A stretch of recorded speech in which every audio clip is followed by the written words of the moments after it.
Hello, fans. I'm here once again with Alan Hinton. Alan, good to see you again. Lots of competitions taking place. Well, there's a lot going on, and I think it's a great time. In fact, it's quite refreshing to get a couple of days off from soccer, but it all sort of starts flying again on Saturday. Alan, why don't we start off with Copa America? Argentina was a team that you picked to win it all. You saw their performance against the U.S. Are you sticking with Argentina against Chile? Yeah, absolutely. But Chile's absolutely no walkovers. It's going to be a fantastic game. A sellout for sure. You've got Messi, who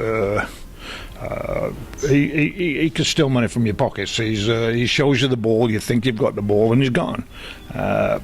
And then, of course, on the Chilean side, you've got Alexis, who plays up the front, the Arsenal player.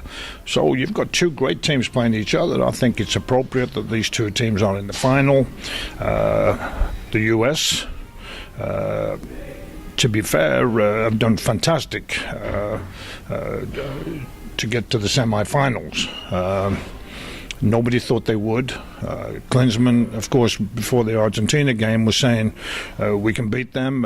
Miracles do happen, I agree, but there's no way on class and quality. There's not a single player on the US team would have a chance of being a starter on the Argentine team. But I did enjoy watching Messi about 30 minutes from the end when he started laughing and smiling. He was everybody's friend. His job was done. He scored a great free kick. He almost scored another couple of goals. And then to rub it in when he could have got a goal himself, he cheekily laid off a tap-in for another Argentine player. But and then after the game, he was the perfect gentleman. He agreed, I'm sure he agreed to give almost everybody a shirt.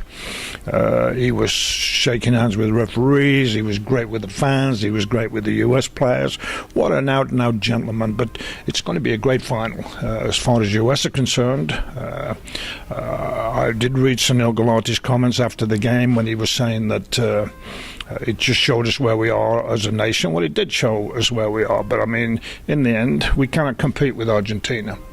And I think, for me, Sunil should have come out and said, I'm going to give a huge vote of confidence for Jurgen Klinsmann, who I've been critical of him, as you know, but I thought he came together well with his team. He decided to play his best team rather than young players or old players. Now, to be fair, in the third place game on Saturday, he needs to play the youngsters. He needs to start preparing for the World Cup in 2018 in Russia, and this is a golden opportunity for him to play the youngsters. And I'm disappointed he didn't say to people like Dempsey and Wondolowski, you can go home to your clubs now in Major League Soccer, which is where their bread and butter comes from, their wages. But in the end, I don't know whether Klinsmann's still fighting for his life, but it's a little bit awkward, and I'm very pleased with the way they played. They didn't have a kick of the ball against Argentina, but that was expected by somebody like me who had been there. Al, I know the other competition you've been following is the Euros, and the big news is the minnows are in Wales, Ireland, Northern Ireland in the mix, and most of all Iceland. And yet we've seen teams like Russia and Sweden not going out to the knockout stage. What's your view of what's going on in the Euros? Well, it's a good tournament. I'm really thrilled that the crowd violence has only happened in really one game. That was in Marseille between England and Russia. The Euro is now beginning to hot up, and of course Russia's going home, Sweden's going home.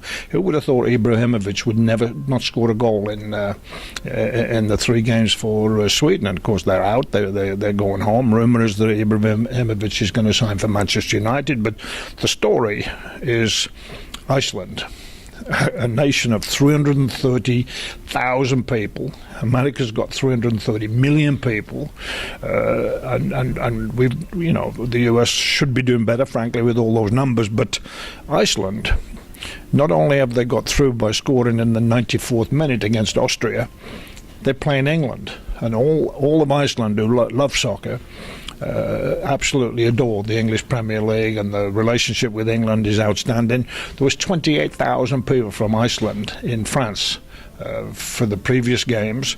I'm sure the whole of Iceland wants to be in France next Monday when the game is, but What a lovely situation for these little clubs. Albania almost made it. I'm sorry they did not.